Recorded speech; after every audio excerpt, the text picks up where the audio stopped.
유행하는 혼밥 문화, 그러니까 혼자 밥 먹는 문화의 전형적인 모습입니다. 우선 이 여인은 6시, 성경에 보면 6시라고 되어 있는데 우리 시간으로 낮 12시에 운문물을 기르러 나왔습니다. 이 시간에는 햇볕이 가장 뜨거운 시간으로 대부분 집에서 쉬는 시간입니다. 그러니까 모든 사람들이 집에서 쉬는 그 시간, 길거리에 사람들이 거의 없는 그 시간을 이용해서 이 여인은 홀로 물을 기르러 나왔습니다. 운문물은 친구들과 함께 기르러 나왔습니다. 그런데 이 여인은 홀로 나왔다라고 말을 합니다. 15절 말씀에 보면 저희들이 알 수 있는 것이 가능만 하다면 운문물조차 기르러 나오는 것을 꺼려하는 여인이 다름 아닌 이 사람입니다. 동네에서 따돌림을 당하던 여인으로 그 상처로 인해서 사람 만나는 것을 극도로 꺼렸습니다. 이후에 말씀을 드리겠지만 5번 결혼하고 6번째 남편과 살고 있습니다. 그만큼 이 여인에게는 큰 상처가 있다는 것을 알 수 있습니다. 우리가 상처가 크다는 것은 그만큼 다른 사람에게 상처를 쉽게 줄 수 있다는 의미입니다.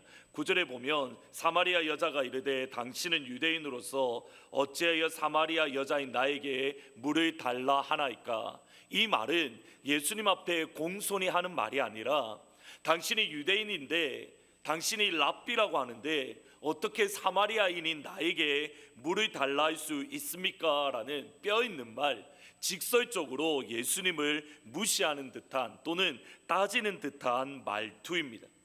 예수님은 이 한 여인을 위해서 사회적으로 다 고립되었을 뿐만 아니라 자기가 상처를 받았을 뿐 아니라 다른 사람에게 상처를 주는 이 한 여인을 위해서 의도를 가지시고 또는 하나님께 그 마음에 붙들림 바 되어 사마리아를 지나가셨습니다. 그리고 그 변화의 중심에는 부유하신 예수님의 가난하게 되심입니다. 4절 말씀에 보면 사마리아를 통과하여야 하겠는지라. 그냥 예수님이 우연히 사마리아를 지나가다가 이 여인을 만난 것이 아닙니다. 반드시 사마리아를 통과하셔야만 했습니다. 영어 성경이나 헬라어를 보면 he must, he had to, it is necessary라는 단어로 번역할 수가 있습니다. 당시 유대인이라면 사마리아를 지나가지 않는데 랍비라고 한다면 더군다나 사마리아를 지나가서는 안 되는데 그러한 모든 장애물들을 뛰어넘고 주님께서는 의도를 가지시고 사마리아를 지나가셨습니다. 주님은 지치셨습니다. 조금만 더 걸어갈 힘이 없으셔서 제자들만 음식을 사러 다운타운으로 보내셨습니다. 그 스스로가 목말라 하셨습니다. 부유하신 예수님께서 스스로 가난하게 되심으로 사마리아 이 여인은 부유한 인생으로 빈손 인생에서 충만한 인생으로 변화될 수 있었습니다. 같이 한번 고린도후서 말씀을 읽어 보시겠습니다. 우리 주 예수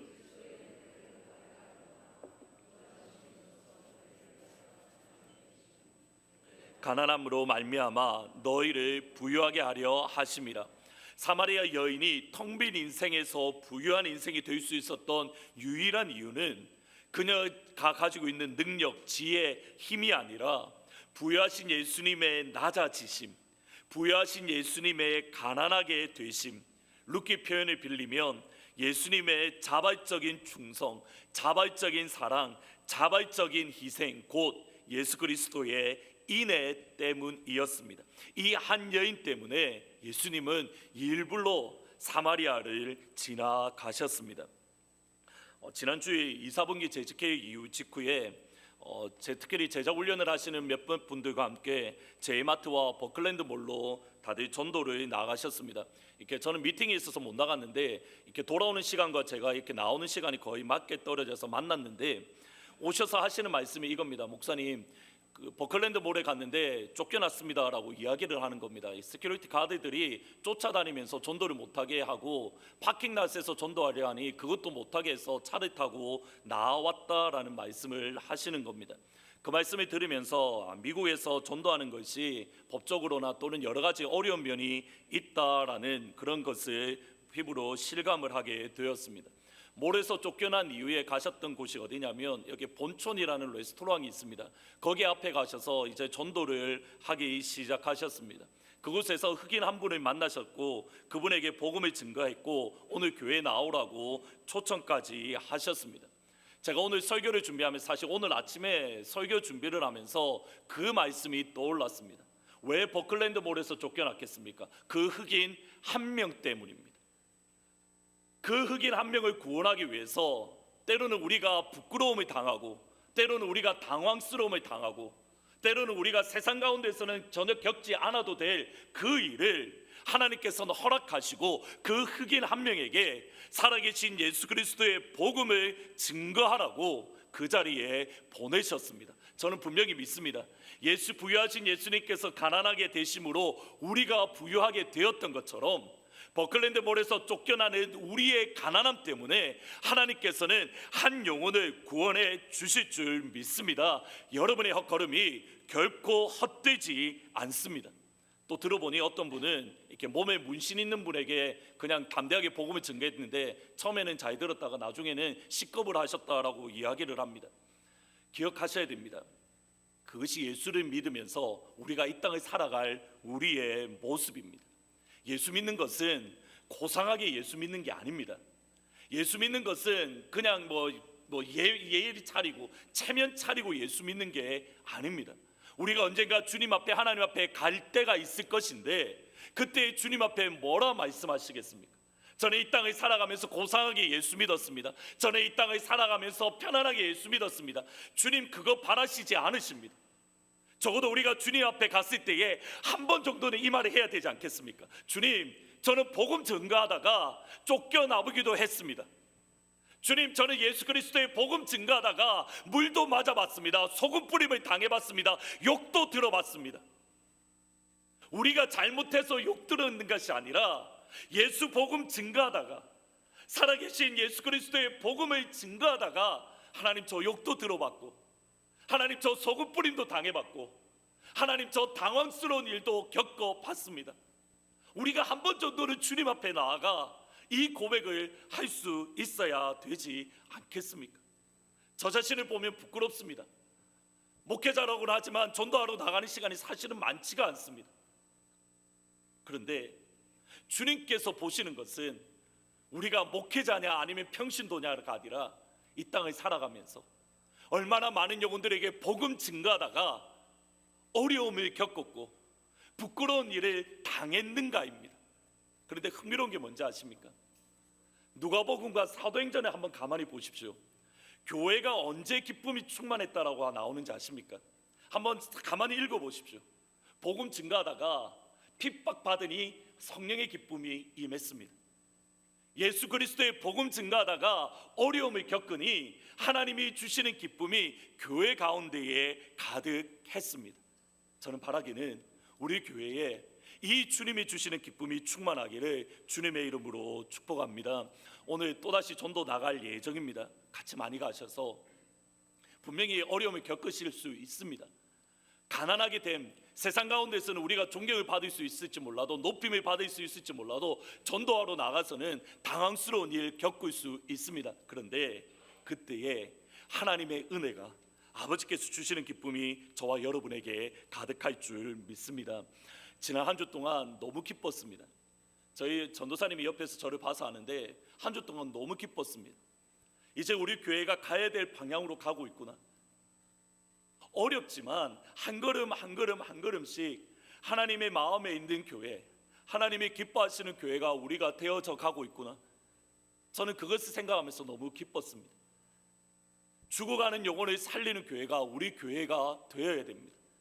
다른 교회 다니는 사람을 데리고 오는 게 아니라 죽었던 영혼을 살리는 교회, 예수 믿지 아니하는 사람들을 데리고 오는 교회, 하나님 보시기에 부응하는 교회, 다른 사람 교회 다니는 사람들 우리 교회에 와서 북적북적 거리는 교회가 아니라 사람 보기에 부응하고 성장하는 교회가 아니라 하나님 보기에 부응하는 교회, 하나님 보기에 성장하는 교회, 하나님 보기에 아름답게 서가는 교회, 그 교회가 우리 교회가 되기를 예수님의 이름으로 축복합니다.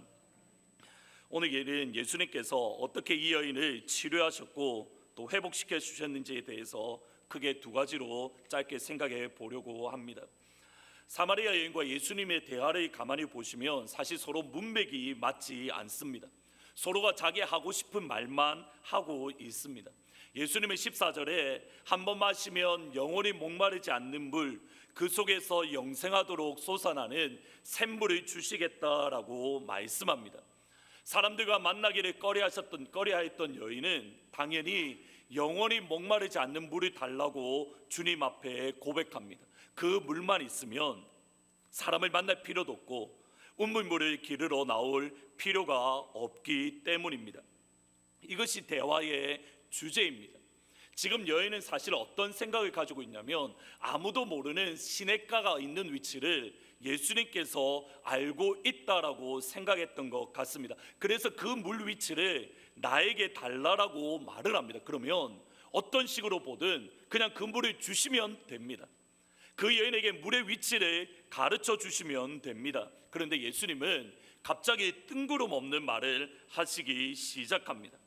여자가 이르되 주여 그런 물을 내게 주사 목마르지도 않고 여기 물을 기르러 오지도 않게 하옵소서. 이르시되 가서 내 남편을 불러오라. 뜬구름 없는 말씀입니다. 물에 대해서 이야기를 하다가 가서 내 남편을 데려오라. 아무런 연결고리가 없는 것처럼 보입니다. 사실은 이것 때문에 학자들 사이에는 많은 논쟁이 있습니다. 그런데 아무 연결고리가 없어 보이는 예수님의 이 말씀, 가서 내 남편을 데려오라라는 이 말씀이 가난한 인생에서 부유한 인생으로, 풍요의 길로, 충만의 길로 주님이 주실 선물을 얻을 수 있는 첫 번째 길입니다. 이 여인이 주님이 주시는 풍성한 은혜를 체험하기 위해서, 이 여인이 치료되고 회복되고 해결되어야 되기 위해서는 주님의 요구, 가서 내 남편을 불러오라, 이 말씀이 해결이 되어야만 하는 겁니다. 사마리아 여인은 5번 이혼하고 6번째 남편과 살고 있습니다. 예수님 당시에는 최대 2번까지 이혼할 수 있고 최대 결혼은 3번까지 할 수 있습니다. 이 여인은 당시 사회적으로 통용되던 이혼할 수 있는 또는 결혼할 수 있는 범위를 뛰어넘었습니다. 또 다른 해석으로는 어떤 게 있냐면 퀘스턴버그라는 학자가 있는데 이 사람은 뭐라고 이야기하냐면 사마리아 여인이 실제로 결혼한 것이 아니라 지난 시간 동안 5번의 불륜을 했고 지금 6번째 불륜남과 살고 있다라고 이해를 합니다. 그래서 뭐라고 이야기하냐면 a serial fornicator, 연속적인 불륜 사람, 뭐 이런 식으로 번역을 할 수가 있습니다. 왜냐하면 여기 남편이라고 번역되어 있는 이 단어는 기본적인 의미는 남자라는 의미입니다. 그러니까 이렇게 해서 번역을 할 수가 있습니다. 가서 내 남자를 불러와라. 주님, 저는 남자가 같이 사는 남자가 없습니다. 그래, 네 말이 맞다. 네가 이전에 5명의 남자하고 살았는데 지금 살고 있는 남자도 너의 남자가 아니다라는 말로 번역할 수가 있습니다. 뭐 어떤 식으로 이해하든 이 여인은 적어도 6번의 결혼을 했든 아니면 불륜, 간음을 6번 했든 어떤 식으로든 이 여인은 지금 현재 결혼하고 있는, 지금 현재 같이 살고 있는 이 남자는 정당한 남편이 아닙니다. 예수님은 지금 이 여인의 영적인 상태, 어떤 면에서는 도덕적인 상태를 분명하게 드러내고 계십니다. 이 여인이 처한 상황, 현실을 분명하게 직시하도록 만들어 주십니다. 아프지만, 부끄럽지만, 숨기고 싶지만 우리 주님이 주시는 영생의 샘물, 주님이 주시는 부요와 풍요로움을 누리기 위해서 이 여인이 거쳤고 저와 여러분이 반드시 거쳐야 될 모습은 내 안에 있는 부끄러운 죄, 내가 정말 숨기고 싶은 과거, 말하기조차 부끄럽고 말하기조차 수치스러웠던 그 삶을 하나님의 말씀 앞에서 정직하게 대면할 수 있어야만 하는 겁니다. 하나님의 말씀 앞에서 나의 삶 전부를 완전하게 드러내야 합니다. 한번 이 말씀을 같이 한번 읽어 보시겠습니다. 하나님의 말씀은 살아있고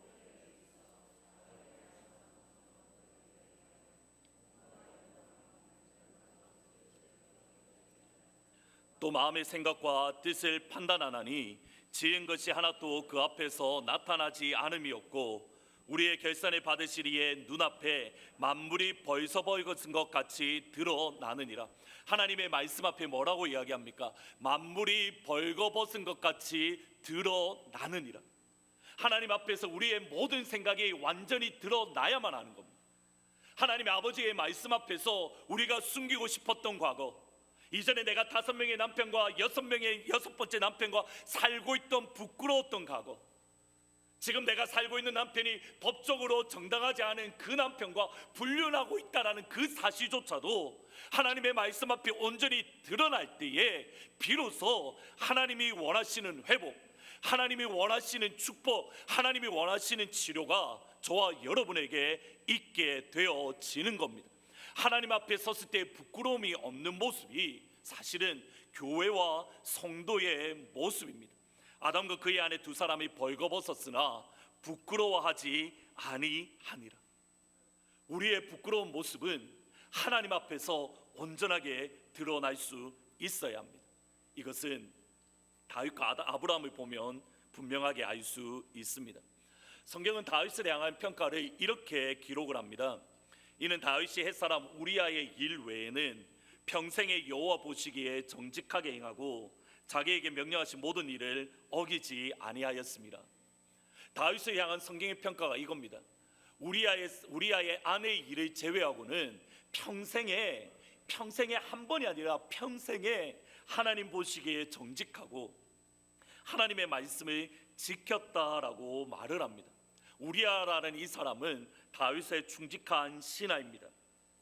바세바를 보고 아내를 삼고 싶다라는 욕심 때문에 다윗은 우리아를 몰래 죽이고 바세바를 아내로 취합니다. 이 모든 과정들을 보면 은밀한 가운데에 이루어졌습니다. 이때 지었던 시편이 51편입니다. 51편을 보면 다윗의 영적인 상태가 분명하게 드러납니다. 하나님이여, 내 속에 정한 마음을 창조하시고 내 안에 정직한 영을 새롭게 하소서.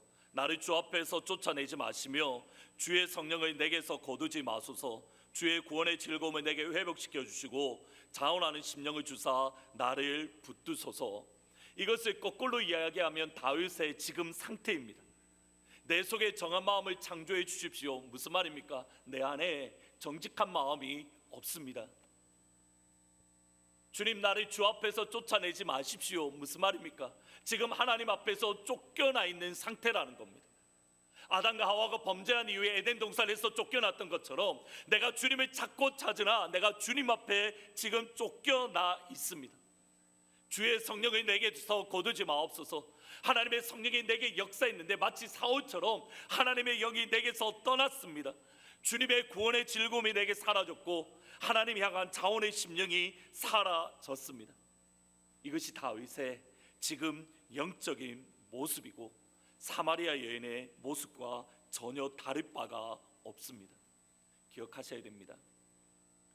제 아무리 하나님의 놀라운 은혜를 경험했다 하더라도, 심지어 하나님의 은사를 체험했다 하더라도 우리가 은혜를 잃어버리면 사마리아 여인처럼 될 수가 있습니다.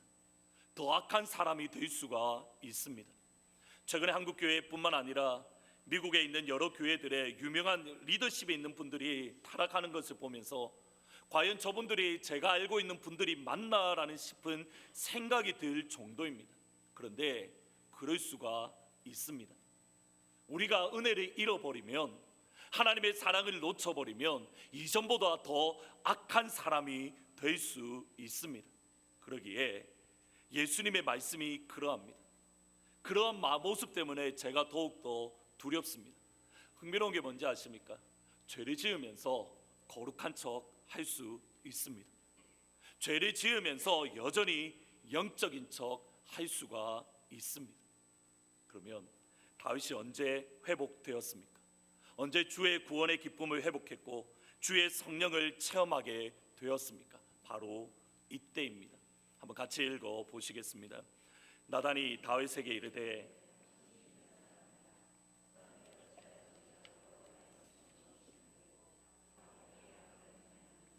내가 칼로 햇사람 우리아를 치되 암몬 자손의 칼로 죽이고 그의 아내를 빼앗아 내 아내로 삼았도다. 내가 바로 그 사람이라. 당신이 바로 그 죄인 중에 괴수라. 하나님의 말씀이 다윗의 아픈 부분, 숨기고 싶었던 부분, 은밀하게 행했던 모든 부분들을 온전하게 드러낼 때에, 하나님의 말씀 앞에 그의 부끄러웠던 과거가 온전하게 드러날 때에, 그때에 비로소 다윗은 다시 한번 구원의 기쁨을 회복할 수 있었습니다. 이것은 믿음의 조상 아브라함 역시 마찬가지입니다. 사례는 아브라함을 통해서 그녀의 몸종 하갈을 통해 아들을 가지려고 했습니다. 이것이 창세기 16장의 내용입니다. 저희들은 이 하갈의 행동을, 하갈을 통해서 자녀를 가지려는 이 모습을 사라의 개인적인 욕심 때문이다라고 생각을 하는데, 사실 성경에 가만히 보면 그런 것은 절대 아닙니다. 자기의 욕심 때문에 하갈을 아브라함에게 준 것이 아닙니다. 오히려 하나님을 향한 열심 때문입니다. 다르게 표현을 하면 하나님의 일, 하나님의 약속을 이루어 보고자 한 열심 때문에 사라는 하갈을 아브라함에게 주었습니다. 사례가 아브라함에게 이르되 여호와께서 내 출산을 허락하지 아니하셨으니 원하건대 내 여종에게 들어가라. 내가 혹 그로 말미암아 자녀를 얻을까 하노라 하며 아브라함이 사례의 말을 들으니라. 사례가 아브라함에게 하갈을 준 이유를 잘 보십시오. 여호와께서 내 출산을 허락하지 아니하셨으니, 여호와께서 내 출산을 허락하지 아니하셨으니 하갈을 취하십시오. 하나님께서 하갈을 통해서 우리에게 주신 약속을 이루어 주실 겁니다. 이것이 사라의 말입니다. 지금 이 시점에서 사라는 자기는 더 이상 자녀를 낳을 수 없는 것을 분명히 알았습니다. 그러면 하나님의 약속은 어떻게 되는 겁니까? 갈대아 우르에서 땅을 주시겠다 하고 땅을 주시고 자녀를 주시겠다라는 약속이 있었는데, 땅은 하나님의 은혜 안에서 받았습니다. 이제 자녀의 약속만 남았는데 시간이 지나도 하나님의 응답은 없고 사라 본인은 자녀를 낳을 수 없는 몸이 되었기에 이전에 하나님께서 주셨던 약속, 내 자손을 하늘의 별같이 땅의 바다같이 모래같이 만들어 주겠다라는 하나님의 약속을 이루어 보고자 하는 그 열심과 그 열정 때문에 하갈을 아브라함에게 주었습니다. 하나님을 향한 열심 때문입니다. 그리고 아브라함이 사라의 말대로 하갈을 취하니 즉각 자녀를 가졌습니다. 10년 넘도록 기다렸던 못 가졌던 자녀를 사라의 그 말, 거룩한 열심 때문에 하갈을 취하라는 그 말을 들으니 아브라함이 자녀가 생겼습니다. 아브라함의 입장에서 보셔야 됩니다. 이스마엘은 하나님의 약속의 응답입니다. 하나님의 약속의 성취입니다. 이스마엘이 낳은 이후에 13년 동안 아브라함은 대단히 행복했습니다. 웃음만이 그 집에 가득했습니다. 하나님께서 주신 응답, 하나님의 약속의 실현이 이스마엘이기 때문입니다. 더 이상 아브라함에게 새로운 소망이 필요 없는 완벽한 상황이 지금 아브라함의 모습입니다. 그런데 저희들은 분명하게 알고 있습니다. 본인 스스로 완벽한 상황이라고 생각했던 그 시간이 오히려 아브라함 본인과 그의 후손 이스라엘에게 있어서 가장 큰 올무와 걸림돌이 되었습니다. 하나님의 약속의 성취라고 믿었던 이스마엘 때문에 이스라엘은 두고 이스마엘의 후손 때문에 어려움과 괴로움을 겪었습니다. 지금 이 시간까지 아브라함은 하나님의 약속인 이삭을 생각하지도 아니하고 이스마엘의 마음이 뺏겨서 이제 나는 모든 것이 다 이루어졌다, 하나님께서 내게 약속하신 모든 것이 성취되었다라고 잘못 판단하고 있습니다. 칼빈은 이렇게 말합니다. 다시 하여금 영적인 아들을 얻어야 된다는 기대와 소망에서 점점 멀어져 가고 있다. 하나님 앞에 복받았다라고 생각했던 그 시간이 하나님 앞에 하나님과 멀어지는 시간입니다. 시편 106편 15절 말씀 한번 같이 읽어 보시겠습니다. 그러므로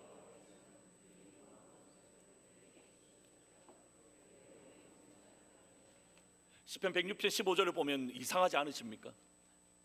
하나님께서 그들의 요구한 것, 그들이 기도한 것, 그들이 요청한 것을 하나님께서 허락해 주셨는데 이스라엘의 상황은 어떤 상황입니까? 그들의 영혼은 점점 쇠약하게 되었도다. 하나님의 응답을 받았으면 영적으로 충만해져야 되는 거 아닙니까? 하나님 앞에 내가 기도한 모든 것들이 이루어지면 영적으로 충만해지고 하나님과 더 가까워져야 되고 더욱더 기쁨과 은혜가 가득해야 되는 것 아닙니까? 근데 이스라엘의 상황은 반대입니다. 여호와께서 그들의 요구한 것을 주셨을지라도, 응답을 받았을지라도 그들의 영혼은 쇠약하게 되었도다. 지금 이것이 아브라함의 상황입니다. 우리가 대단히 조심하셔야 됩니다. 우리가 하나님 앞에 우리가 원하는 것을 우리가 받았다 하더라도 그것이 우리의 영혼을 쇠하게 한다면 그것은 축복이 아니라 우리에게 저주가 될 수 있습니다. 우리가 하나님 앞에 힘을 다하여 기도하고 그 기도한 것을 응답받았다 하더라도 우리의 영혼이 하나님과 멀어지고 하나님의 교회와 멀어지며 하나님 앞에 더욱더 가까이 나아가지 못하고 있다면 그것 때문에 그것은 우리에게 축복이 아니라 우리에게 화가 되는 모습입니다. 지금 여러분은 과연 어떠하십니까? 지난 오랜 2년의 기간 동안 하나님 앞에 나와 힘을 다하고 기도하고 하나님 앞에 간구하며 이제 어느 정도는 많은 분들이 자리를 잡는 것을 봅니다. 근데 그 자리 잡는 것 때문에 하나님께서 여러분에게 응답 주신 그 응답 때문에 하나님 앞에 가까이 나아가고 계십니까? 아니면 여러분의 영혼은 하나님과 멀어지고 계십니까? 하나님이 진짜 주고 싶은 것은 이삭인데 이스마엘에 만족하며 이것이 전부라고, 이것만 있으면 된다고 착각하고 살고 계시지는 않으십니까? 우리가 누리고 있는 것 냉정하게 판단하셔야 됩니다. 냉정하게 되돌아보셔야 됩니다. 우리에게 주어진 것 때문에 하나님께 더 가까이 나아가면 하나님께서 주신 것이 맞습니다. 그것이 여러분에게 복입니다. 그러나 우리가 아무리 좋은 것을 누리고 있고 많은 것에 향유하고 있다 하더라도 그것 때문에 하나님과 멀어지고 있다면 그것은 하나님께서 주신 것이 아닙니다. 우리의 욕심 때문에 취한 것이고 우리가 누려서는 안 되는 것을 누리고 있는 겁니다. 철저하게 우리 자신을 되돌아볼 수 있으셔야만 하는 겁니다. 하나님께 가까이 나아가고 계십니까? 아니면 주님으로부터 멀어지고 있습니까? 이 관점에서 아브라함의 13년을 보면 아브라함은 실패의 시간입니다. 모든 사람들이 성공했다고 할지라도 하나님 보시기에는 영적 침체의 시간입니다. 언제 아브라함이 다시 한번 하나님 앞에 온전하게 설 수 있었습니까? 17장 1절 말씀입니다. 아브라함이 99세 때에 여호와께서 아브라함에게 나타나서 그에게 이르시되 나는 전능한 하나님이라 너는 내 앞에서 행하여 완전하라. 너는 내 앞에서 행하여 완전하라. 무슨 의미인지 아십니까? 지난 13년 동안 하나님의 약속이라고 붙잡았던 이스마엘 너 포기해라는 겁니다. 하나님의 약속의 응답인 줄 알았던 이스마엘 너 이제 내려놓으라는 겁니다. 혹시 군대에 갔다 오신 분들 기억하십니까? 저는 군대 전역하고 그 다음날 그 주간에 한번 꿈을 꾼 적이 있는데 제가 병장으로 일반적으로 병장으로 전역을 하는데 제가 다시 한번 재입대를 하는데 2병으로 2등병으로 재입대를 하는 겁니다. 그리고 제 밑에 있던 이렇게 부하들이 제 고참이 되어서 저를 막 갈구는 겁니다. 꿈을 꿔도 제 그런 꿈만 꾸는지. 그런데 지금 아브라함의 모습이 하나님께서 아브라함에게 요구하시는 것이 딱 그렇습니다. 지금까지 붙들고 있는 거 다 내려놓으라는 겁니다. 아브라함에게 있어서 쉽지가 않습니다. 그런데 그것을 내려놓으니 하나님께서 약속하신 이삭을 선물로 받을 수 있었습니다. 아브라함과 다윗 다 믿음의 사람들입니다. 그들도 영적으로 떨어질 때가 있었고 잘못된 길로 갈 때가 있었습니다. 하나님의 말씀 앞에 부끄러운 과거가 온전히 드러날 때에, 숨기고 싶었던 것들이 말씀 앞에 드러날 때에 비로소 하나님이 주시는 놀라운 축복의 시간이 저와 여러분에게 이루어질 줄 믿습니다. 그러기에 저와 여러분에게 있어서 예배가 정답입니다. 드디어 사마리아 여인은 예수님의 말씀이 결코 야곱의 운물이 아닌 그녀의 근본적인 문제, 근본적인 영적인 회복에 대해서 말씀하시는 것을 깨달았습니다. 그리고 시작되는 주제가 다름 아닌 예배입니다. 이 여인은 예배 회복이, 영적인 회복이 어떻게 가능한지 너무 잘 알고 있었습니다. 예배를 통해서입니다. 문제는 여기에 있습니다. 사마리아 여인이 그토록 예배에 대해서 관심이 많고 예배에 대한 갈증이 있었는데 예수님을 만나기 바로 이 시간까지 그녀는 단 한 번도, 지금까지 단 한 번도 그 어떤 예배에서도 자신의 근본적인 영적인 문제, 본인 스스로 해결하고 싶었던 영적인 갈급함을 단 한 번도 해결함 받지 못했습니다. 더 문제는 이 여인을 환영하는 예배 초소가 없었습니다. 예루살렘 성전도 사마리아 근처에 있던 그곳도 이 여인을 환영하지 않았습니다. 우리 조상들은 이 산에서 예배하였는데 당신들의 말은 예배할 곳이 예루살렘에 있다 하더이다. 이 말은 이렇습니다. 나도 예배 드리고 싶습니다.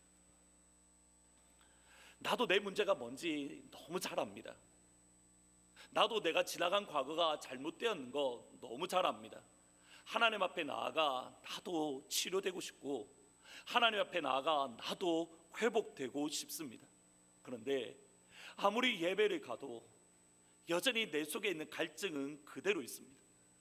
그 어느 누구도 나를 반겨주는 예배 초소가 이 땅 그 어디에도 없습니다. 이것이 이 여인의 하소연입니다. 그리고 이 여인의 이 하소연이 어쩌면 우리의 모습일 수 있습니다. 우리가 이토록 그리스도인으로서 비참해진 것 또는 처참해진 것은 다름 아닌 예배의 영광을 잃어버렸기 때문입니다. 예배를 통해서 우리가 회복을 경험해야 되고 하나님의 은혜를 경험해야 되고 아버지의 사랑을 우리가 체험해야 되는데 그 어느 것 하나 경험하지 못하고 영적인 갈급함을 체험받지 못하고 있기 때문입니다. 저와 여러분의 문제는 결국 예배의 문제입니다. 거꾸로 말씀드리면 예배가 우리 인생의 정답입니다. 그러면 어떻게 하면 회복을 경험하는 예배, 우리를 변화시키는 영적인 예배가 가능하겠습니까?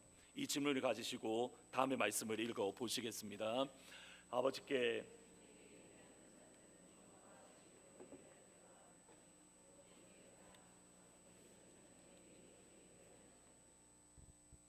하나님은 영이시니 예배하는 자가 영과 진리로 예배할지니라. 언제 회복이 있습니까? 영과 진리, 성령이 함께하는 예배를 드릴 때에 저와 여러분에게 변화가 일어날 수 있습니다. 하나님의 성령이 우리 가운데 임재하면 사마리아 여인 같은 그 여인도 하나님의 은혜로 회복될 수 있습니다. 하나님께서 고치지 못할 사람 이 땅 가운데에 단 한 명도 없습니다. 예배가 우리 삶에 있어서 중심이고 정답인 이유가 다름 아닌 이곳에 있습니다. 어제 오전에 이렇게 설교 준비를 하다가 이번 주 한 주는 왜 그런지 모르겠는데 너무 제가 머리가 작동이 안 하는 겁니다. 생각이 안 나는 겁니다. 설교 준비를 하려고 설교 책도 읽고 성경도 읽고 하는데 너무 머리가 이렇게 왜 그런지 모르겠는데 생각이 들지 않아서 이찬수 목사님의 설교를 가만히 들었습니다. 그러면서 책도 읽었는데 그 가운데 분당 우리 교회가 이렇게 부흥하고 성장하게 된 원인 두 가지를 말씀을 하셨습니다. 그 중에 하나가 뭐냐면 분당 우리 교회가 지금 현재 한국에 거의 주일 출석이 2만 명 가까이 되는 교회인데 분당 우리 교회가 부흥할 수 있었던 원인 중에 하나가 뭐냐면 교회 건물이 없어서 부흥했다라고 이야기를 하는 겁니다. 그러니까 이것도 무슨 말인가 싶어서 가만히 듣고 또 책도 두 개를 비교해가면서 보았는데 학교 건물을 빌려서 예배를 드리는데 주중에는 어떠한 이벤트나 사역을 할 수가 없었다라고 합니다. 그러다 보니 목사님이 하나님 앞에 기도하기는 뭐냐면 주일 예배에 집중할 수밖에 없었답니다. 주일 예배를 통해서 하나님 앞에 변화되고 하나님 주일 예배를 통해서 하나님의 영광이 임하게 해주십시오. 그 기도를 제목을 가지고 개척 초기부터 열심히 기도하셨습니다. 주일 예배에 집중하셨습니다. 그런데 간판도 없고 아무것도 없는데 열악한 상황인데 열악한 조건인데 부흥할 수 없는 조건인데 교회가 매 주일마다 50명씩 새신자들이 오고 오늘날에 2만 명이 넘는 한국을 대표하는 교회로 성장했습니다. 더 중요한 건 이겁니다. 얼마 전에 설교 가운데 이런 말씀을 하시는 것을 들었습니다.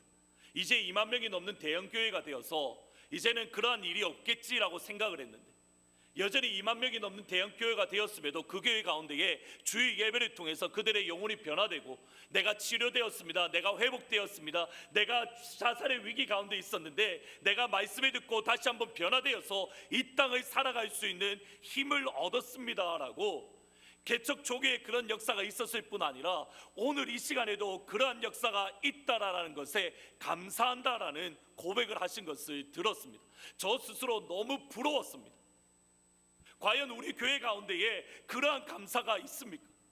과연 우리 교회 가운데, 우리 성도님들 가운데에 내가 주의 예배를 통해서 내 삶이 변화되고 내가 회복되었습니다라는 그 간증이 과연 우리 가운데에 놓여져 있는가, 제가 심각한 고민을 하게 되었습니다. 바라기는 우리 교회가 그런 교회가 되기를 진심으로 기도합니다. 우리가 예배 드릴 때마다 하나님의 성령이 우리 가운데 임재하셔서 우리의 죽었던 영혼을 살리는 회복이 있는 예배, 우리의 텅 비었던 인생을 하나님의 은혜로 충만케 하는 생명의 역사가 있는 그러한 예배가 되기를 저는 진심으로 기도합니다. 이를 위해서 여러분도 사모하며 나오셔야 됩니다. 여러분도 기대하시며 나오셔야 됩니다.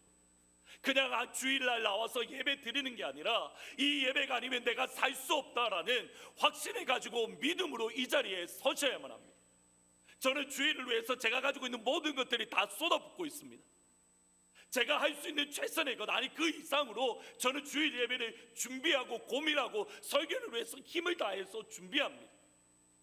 제가 아무리 노력하고 헌신한다 하더라도 여러분 가운데에 예배를 향한 사모하는 마음, 예배를 향한 열정과 예배를 향한 가능성, 그것을 통해서 내가 변화되겠다라는 마음이 없으면 제가 아무리 설교를 한다 하더라도 울리는 꽹과리밖에 되지 않습니다. 우리 예배가 하나님의 은혜 안에서 회복의 역사가 있기를 주님의 이름으로 축복합니다. 그 시간이 오늘 이 시간이 되기를 예수 그리스도의 이름으로 소원합니다. 허무한 시절 지날 때 다 같이 찬양하시고 잠시 기도하시겠습니다.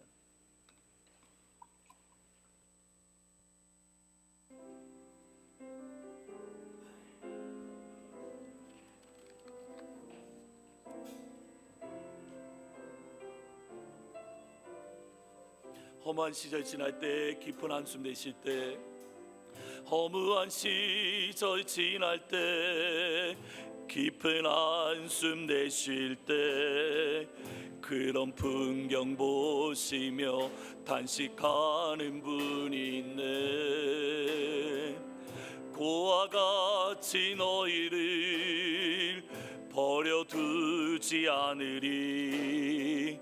내가 너희와 영원히 함께하리라. 성령이 오셨네, 성령이 오셨네. 내 주에 보내신 성령이 오셨네. 우리 인생 가운데 친히 찾아오셔서 그 나라 꿈꾸게 하시네. 엉들린 자 갇힌 자, 엉들린 자 갇힌 자, 자유함이 없는 자, 피난처가 되시는 성령님 계시네. 주의 영이 계신 곳에 잠자유가 있다네. 진리의 영이신 성령이 오셨네.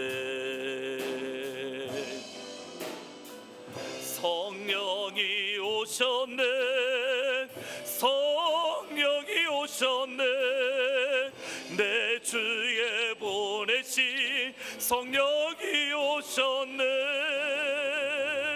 우리 인생 가운데 친히 찾아오셔서 그 나라 꿈꾸게 성령이 오셨네, 성령이 오셨네. 성령이 오셨네, 오셨네. 성령이 오셨네. 내 주에 보내신 우리 인생 가운데 진이 찾아오셔서 그 나라 꿈꾸게 하시네. 같이 한번 기도하시겠습니다. 기도하시는데 사마리아 같은 인생 같은 저희들 가을이 변화될 수 있는 유일한 이유는 하나님의 성령이 우리들 가운데 오실 때에 우리가 새롭게 변화될 줄 믿습니다. 하나님, 오늘 예배를 통해서 사마리아 여인의 잘못된 과거를 온전하게 드러내셨던 것처럼 우리의 잘못된 것을 하나님의 은혜로 온전히 드러내게 하시고, 그냥 우리가 부끄럽고 수치하는 수치스러운 것만 아니라 다윗처럼 주의 구원의 기쁨을 회복하게 하시고, 이 예배를 통해서 이 오늘 드리는 예배를 가운데에 우리가 가난한 인생에서 충만한 인생으로 변화될 수 있도록 도와주십시오라고 기도하시는데, 특별히 여러분이 가지고 있는 깊은 한숨을 기억하시고 기도의 제목을 놓고, 주님, 제가 이제 주님 앞에 더욱더 가까이 가기를 소원합니다. 내가 이제 주님을 만나기를 소원합니다. 영적으로 내가 이제는 충만한 인생이 되기를 원합니다 라고 말씀을 생각하시면서 잠시 한 목소리로 기도하시겠습니다. 기도합니다. 살아계시고 역사하시는 은혜의 아버지 하나님, 시간이 지날수록 하나님 앞에 더욱더 가까이 나아가기보다는 하나님으로부터 오히려 멀어지는 인생인 것을 기억을 합니다. 하나님, 시간이 지날수록 더욱더 하나님 앞에 주시는 은혜 안에서 강건해져야 되고, 더욱더 믿음이 더욱더 자라나야 되며, 하나님을 더욱더 닮아가며 하나님의 은혜 안에 거해야 함에도 불구하고 시간이 지날수록 오히려 주님 앞에 멀어지는 것을 제 모습을 발견을 합니다. 하나님, 주님의 말씀 앞에 제 더러운 것들이 온전히 드러날 수 있도록 하나님 인도하여 주옵소서. 저는 연약하고 저는 부족하지만 사랑하니 계시는 하나님께서 이 시간 사랑하는 주의 성도님들을 찾아가셔서 사마리아 같은 우리들 가운데 하나님께서 회복시키시며 하나님께서 변화시키시는 역사를 우리가 경험할 수 있도록 하나님 다시 한번 우리 가운데 은혜를 다하여 주옵소서. 우리 교회 가운데도 회복이 있는 예배가 되기를 소원합니다. 하나님, 저는 아무것도 할 수 없고 저는 연약하고 저는 부족한 우리 하나님, 예배 때마다 하나님의 영광을 우리 가운데 허락하여 주옵소서. 예배 시간 때마다 하나님 우리들 가운데 회복이 다하여 주시고, 예배 때마다 오늘 이 시간 나와 있는 예사라는 주의 성도들 가운데 하나님의 향한 간증이 다시 한번 일어나며 하나님의 향한 예정이 다시 한번 살아가는 시간이 되어질 수 있도록 아버지 하나님 인도하여 주옵소서. 우리의 예배를 기뻐받아 주옵소서. 우리의 예배 가운데 주님 은혜를 다하여 주시옵소서. 사랑하시는 주님, 저희 사랑하는 성도님 한 분 한 분을 바라보면 사마리아 여인같이 힘들고 어렵고 지친 있는 성도님들이 너무 많은 것을 하나님 바라봅니다. 예배 때마다 하나님 우리가 회복되는 그 영광을 체험하기를 원하는데, 제가 힘을 다하고 애를 쓰고 노력을 해도 제 힘으로는 저희 사랑하는 성도님들을 세울 수도 없고 회복시킬 수 없음을 주님 앞에 고백을 합니다. 살아계신 아버지 하나님, 이 시간 저희들 가운데 좌정하여 주옵소서.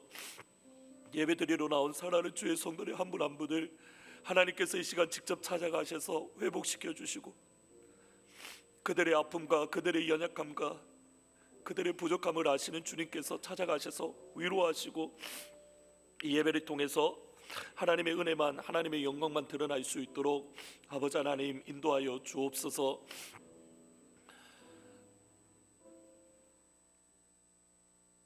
날마다 주님을 더욱더 사랑하며 주님 앞에 온전히 설 수 있는 우리 귀한 교회가 될 수 있도록, 우리 교회가 이제는 예배가 살아나는 그런 교회가 될 수 있도록 하나님 인도하여 주옵소서.